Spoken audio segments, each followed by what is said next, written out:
Oke, selamat datang di YouTube channel DPP Persagi. Pada kesempatan kali ini saya akan menyampaikan tutorial bagaimana mendaftar untuk menjadi anggota Persagi. Sebelum itu, silahkan subscribe dulu channel YouTube Persagi, like, komen, share, dan juga follow Instagramnya di @dpppersagi. Oke, langsung.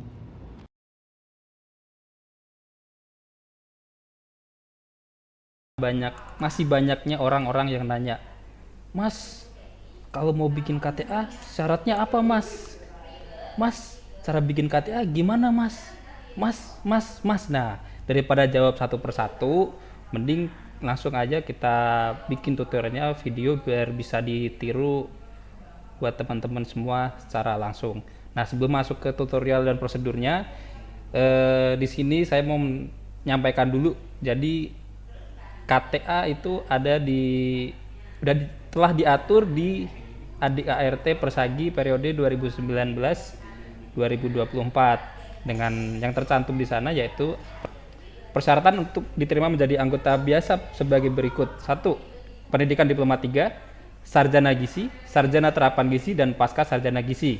Kedua, mendaftarkan diri untuk menjadi anggota dengan mengisi formulir keanggotaan yang nanti akan saya sampaikan secara rinci di video ini. Ketiga, bersedia mematuhi ADART, kode etik, dan peraturan organisasi Persagi. Keempat, sanggup aktif mengikuti kegiatan yang ditetapkan oleh Persagi. Nah, kemudian syarat dan kebutuhan pembuatan KTA Persagi. 1. Lulus pendidikan gizi D3, D4, S1, S2, S3 dietitian. Kedua, ijazah gizi sudah di-scan format PDF, jadi harus siap upload. Kalau belum, siapin dulu sebelum masuk ke langkah-langkah selanjutnya. Ketiga, KTP. KTP ini nggak perlu di-scan, yang penting dipegang aja karena nanti akan diminta untuk memasukkan nomor KTP di form daftaran. Yang keempat, alamat email harus aktif dan bisa diakses. Jadi jangan mendaftarkan email yang salah, apalagi email yang belum dibikin. Kelima, hardware. Itu bisa PC, laptop, gadget, atau HP, tapi nggak rekomendasi sih kalau HP. Lebih enak pakai PC atau laptopnya.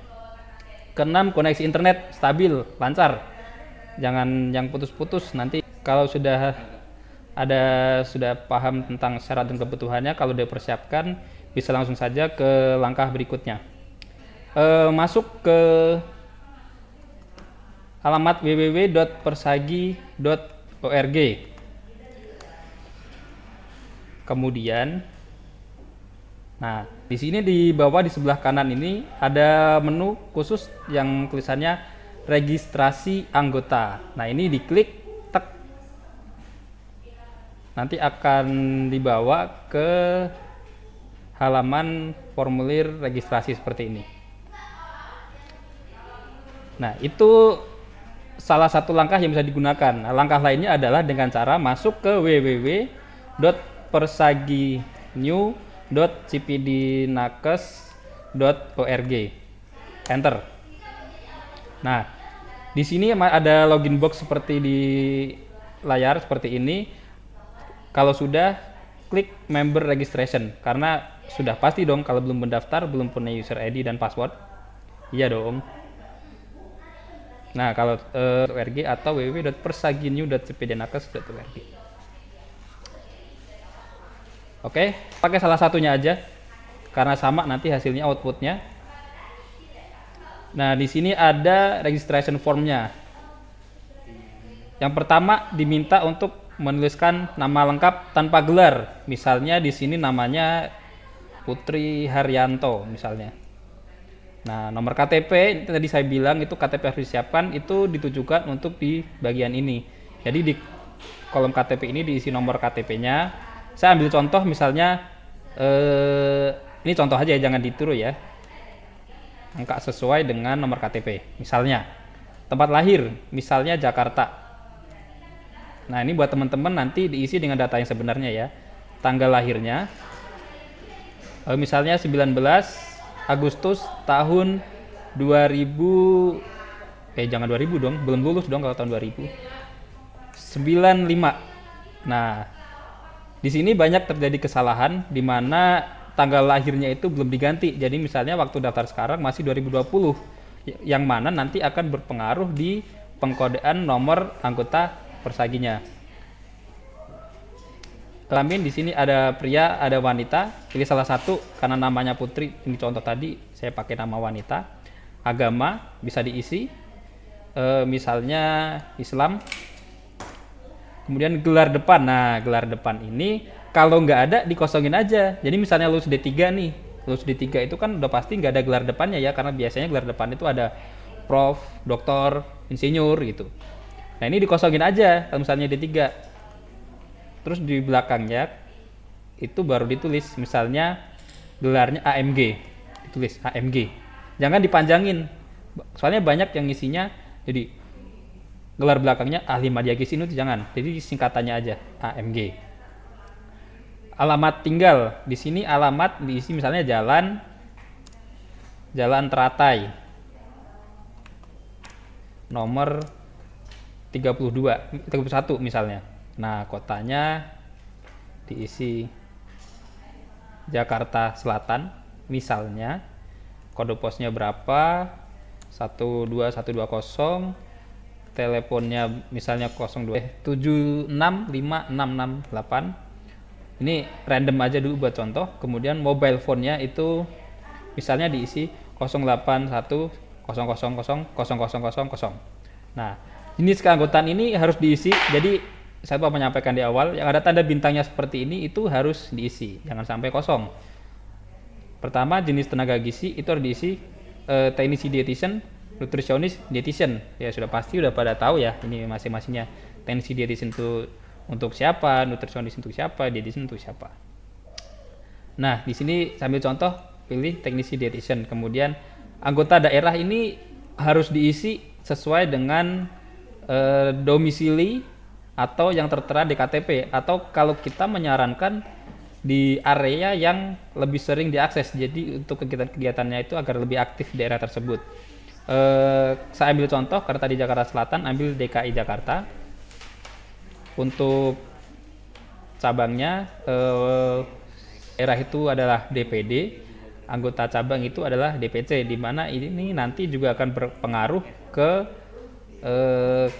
pengkodean nomor KTA. Jadi diisi yang sesuai dan harus teliti karena ada beberapa daerah yang hampir mirip, misalnya kayak Bandung itu ada Kota Bandung, terus ada Kabupaten Bandung. Kemudian untuk di form pendidikan universitas atau institusinya itu harus diisi, misalnya ini Jakarta Selatan, saya tulisnya Poltekkes Jakarta 2. Kemudian peminatan jika ada, jadi kalau nggak ada kosongin aja, sama di peminatan atas bawah juga. Kemudian periode awal itu masuk kuliahnya itu di bulan apa, tahun berapa, misalnya saya ambil contoh masuknya 2017 Mei, selesainya Juni 2020 misalnya. Nah, nanti tinggal diupload ijazahnya yang tadi udah disiapin, yang formatnya PDF, jangan format yang lain-lain, jangan HTML, jangan dokumen, jangan PowerPoint, pokoknya PDF aja, dan size-nya kalau bisa yang seminimal mungkin yang bisa diupload. Ini sementara saya kosongin dulu. Kemudian sebagai contoh, saya alamat kantornya pertama misalnya di Jalan Mangkubumi. Nah, alamat, terus kotanya misalnya di mana, Jakarta Selatan. Status kepegawaiannya non, misalnya saya ambil contoh non PNS, jabatan. Kalau memang tidak ada nggak apa-apa dikosongin. Telepon kantornya juga kalau nggak ada dikosongin aja nggak apa-apa. Nah, email banyak yang masih keliru di email itu karena ngelihat di sininya ada tulisan example@mail.com. Oh, harus @mailnya? Enggak. Jadi kalau emang emailnya Anda emailnya Gmail, ya tulis aja @gmail.com. Kalau emailnya Yahoo ya @yahoo.com, atau misalnya pakai emailnya email institusi misalnya @persagi Jawa Barat.org misalnya. Itu nggak apa-apa. Jadi nggak harus mail, yang penting email di sini harus aktif, harus bisa diakses. Jadi nanti kalau ada notifikasi feedback dari sistem bisa dibuka. Oke, saya ambil contoh di sini pakai email. Ini diulangin, diketik lagi, ini harus persis atas bawah. Jangan sampai salah.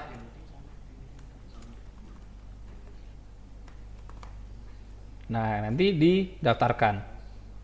Kalau sudah semua udah data diisi, klik daftarkan. Registration sukses nih. Kalau udah tampil begini, itu artinya sudah ada registrasi, udah masuk ke database Kota Jakarta Selatan. Tadi ada nama Putri Karyanto, kemudian email dikirim ke email.org.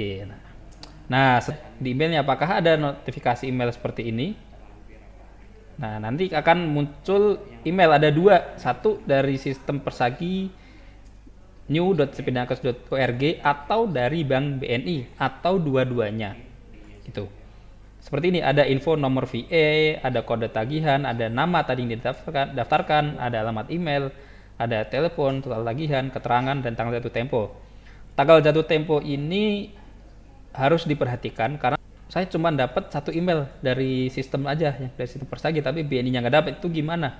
Nggak apa-apa, karena terkadang feedback dari BNI itu tidak masuk karena traffic di sistem BNI itu lebih ramai daripada traffic sistem Persagi. Jadi kalau misalnya masuk dari sistem Persagi tapi BNI-nya itu masih bisa digunakan. Kalau masuk dua-duanya lebih bagus karena lebih valid. Nah, setelah mendapat nomor VA, tinggal melakukan pembayaran, bisa melalui ATM, bisa melalui mobile banking, bisa melalui teller, bebas. Yang penting dengan VA dan jumlah nominalnya dan jatuh temponya itu sesuai. Kemudian nanti kalau sudah membayar akan mendapat notifikasi seperti ini. Pembayaran telah dilakukan pada tagihan dengan rincian sebagai berikut. Nggak perlu diupload bukti pembayarannya, nggak perlu dikirim ke email juga, cukup disimpan aja. Jadi kami sarankan bukti pembayarannya disimpan, itu dengan tujuan jika nanti terjadi masalah di sistem masih bisa kita lacak melalui kode pembayaran nomor VA-nya dan bukti pembayarannya, seperti itu. Jadi nggak perlu di email tapi disimpan. Nah, nanti setelah itu kami dari DPP akan memverifikasi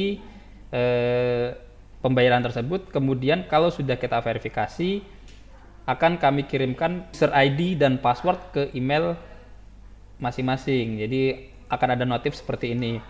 Data Anda telah diverifikasi, berikut ini adalah akun setting Anda dalam web aplikasi, yaitu user ID dan password. Nah, ini.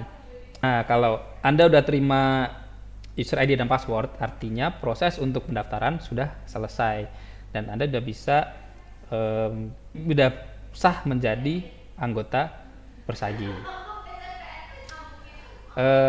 Langkah selanjutnya apa? Langkah selanjutnya kita masuk ke pengelolaan database, bukan database sih, biodata sistem itu yang isinya nanti ada nama, upload foto, terus ada pembaruan untuk tempat kerja, pembaruan pendidikan, segala macam nanti ada di situ menggunakan user ID dan password yang ini. Bagaimana kelanjutan?